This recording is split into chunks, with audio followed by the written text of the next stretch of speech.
Alam nyo ba po, maraming pagbabago sa pag-ihi natin, sa bladder, pantog, pag-ihi, pati sa kidneys natin pag tumatanda tayo. Pag edad 40 years old, 50 years old, 60 years old, lahat tayo dadaan dito. So explain natin, ito po yung natural aging process. So pagtanda ng kidneys, pagtanda ng pantog, ng bladder, ano nangyayari? Kaya marami tayong nararamdaman.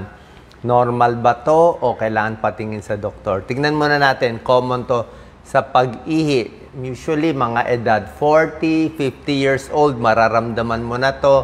Pag 60 years old, malamang mararamdaman mo na to.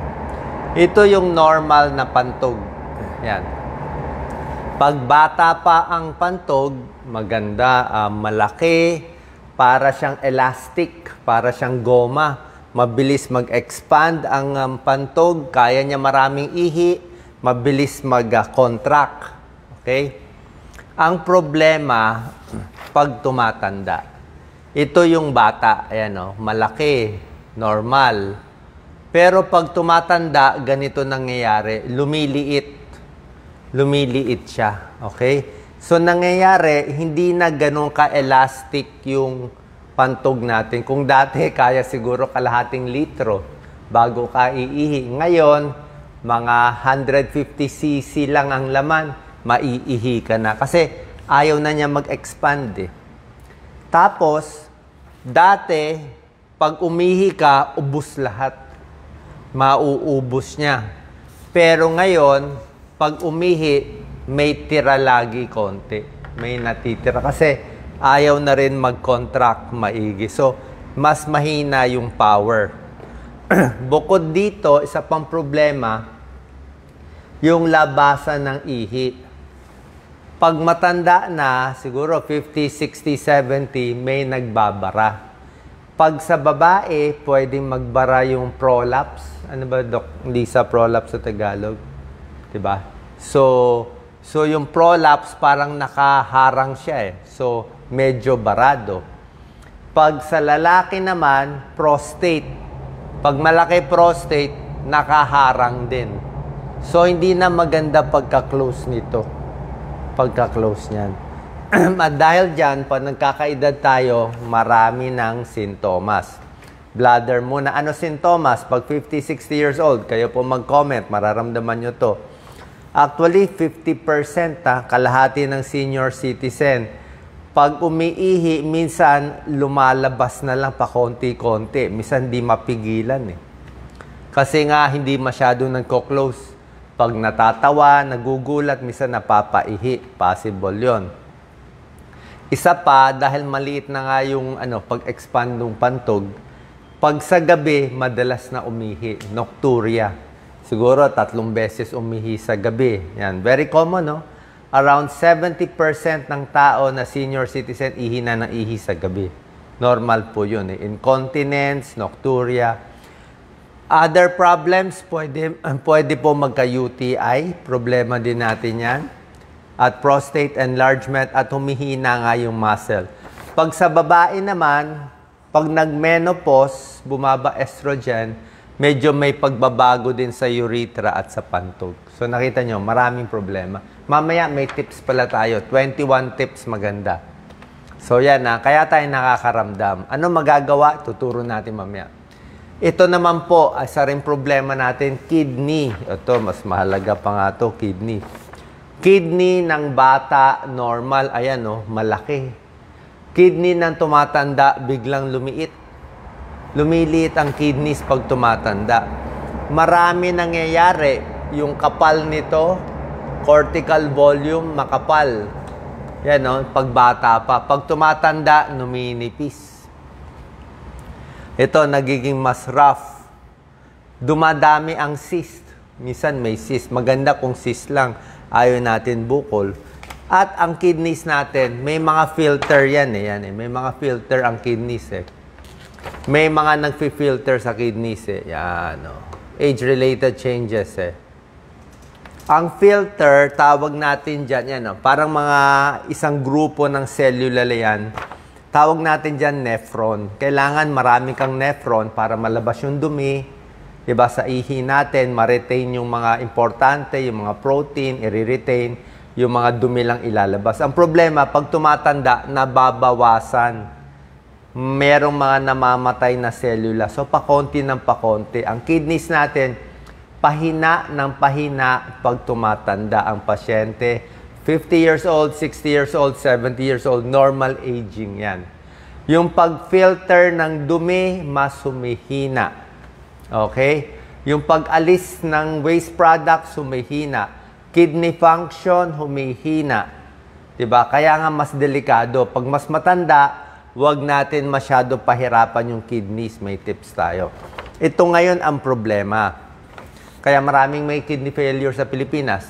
Pag tumatanda, pag 50-60, doon na papasok ang high blood. Doon na papasok ang diabetes, ang heart disease. So, pag naka-high blood, diabetes, heart disease kapag tumatanda, ito, normal aging, lumiliit na siya eh. Tapos may high blood, may diabetes ka pa, lalo niya masisira to. So, pag nasira ng high blood at diabetes, itong lumiliit na, di ba? Lalo pa siya liliit, at pag lalo siya liliit, lalo ka ma-high blood. Kasi hindi niya malabas yung mga asin eh. Lalo ka pa magkaka-diabetes. So, ulit ng ulit, palala ng palala. Kaya dapat gagamutin yung high blood at diabetes. Kahit nga normal lahat, liliit pa rin eh. Pero kung may high blood diabetes, hindi ginagamot, lalong masisira. Kaya ang dami nagdadialysis sa atin. Tataas ang risk ng chronic kidney disease. Pati yung mga gamot na maraming gamot, mahihirapan din yung kidneys. Pag tumatanda, mahina pa uminom ng tubig, di ba? Kaya ang daming problema. See, kidneys, bladder, may diferensya.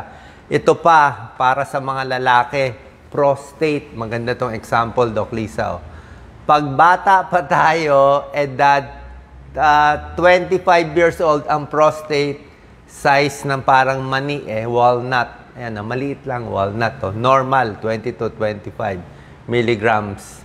Pag naging edad 40 years old na, nako, medyo malaki na yung yung size. Lumalaki na yung size. Ayan. Pag 50 to 60, mas malaki na.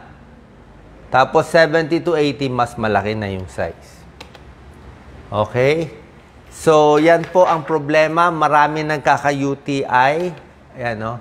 Lalo na pag senior, tulad na sinabi ko. Ayan, no? Maraming sintomas. Pag UTI ang problema, ang sintomas natin, yan, no? Hirap umihi,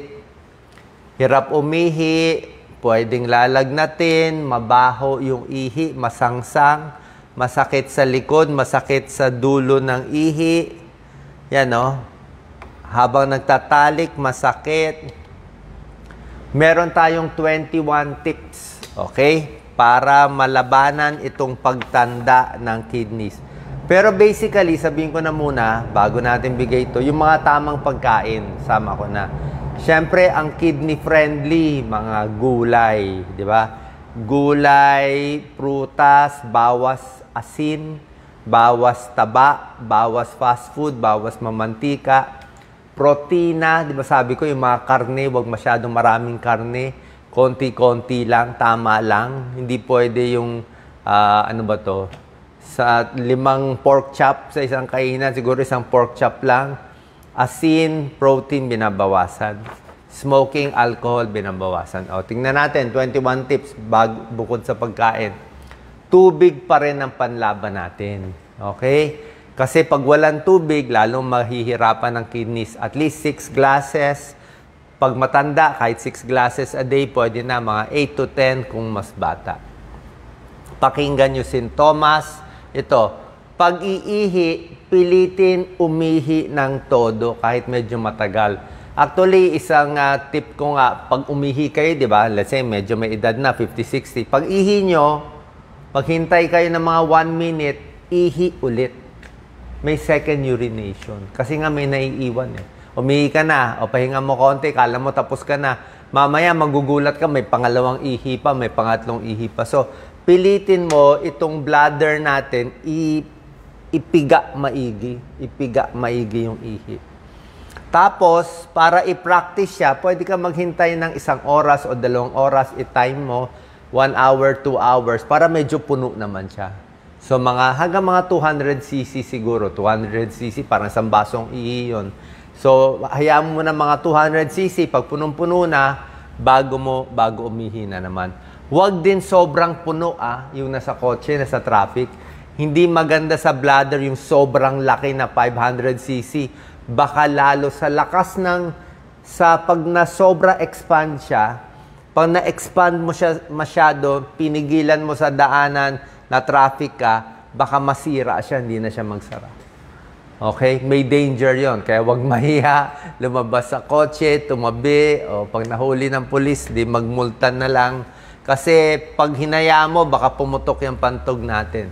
So, 200cc lang, pipigilan, 1 to 2 hours bago ihi. Bladder training. Pelvic floor exercise, tuloy-tuloy lang yung mga exercise. Tapos magtalik, kailangan umihi. Kasi dyan nagkaka-UTI, syempre pwede umakyat yung dumi sa pantog habang nagtatalik. Healthy foods, yung mga gulay na sinasabi ko. Huwag constipated, mas matigas ang dumi, hindi maganda. Hindi rin maganda iniiri. Pag umiiri sa pag-ihi, dapat relax lang. Huwag magpapataba. Mas mataba, mas nape-pressure ang pantog. Mas nape-pressure. Kaya nga yung mga buntis, di ba? Ihi ng ihi. Malaki kasi yung tiyan may baby. Pero pag mataba ka, ganun din. Napapaihi lagi. Exercise regularly. Maghugas, maigi. Huwag maninigarilyo, huwag inom ng alak. Tingnan ng sintomas. Kung nahirapan umihi, magpa-check up sa doktor. Huwag din uupo ng matagal. Pag uupo ng matagal, hindi maganda. Lakad-lakad, straight body, correct posture. Sa nagbibisikleta, mag-ingat din. Dapat medyo malambot yung upuan. Minsan natatagtag. Okay? Baka natatagtag dun sa may puwet na area. Bawasan yung asin.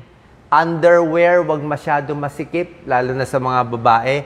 Masyadong masikip, naiipit siya. Pwede mag-impeksyon at maliligo araw-araw.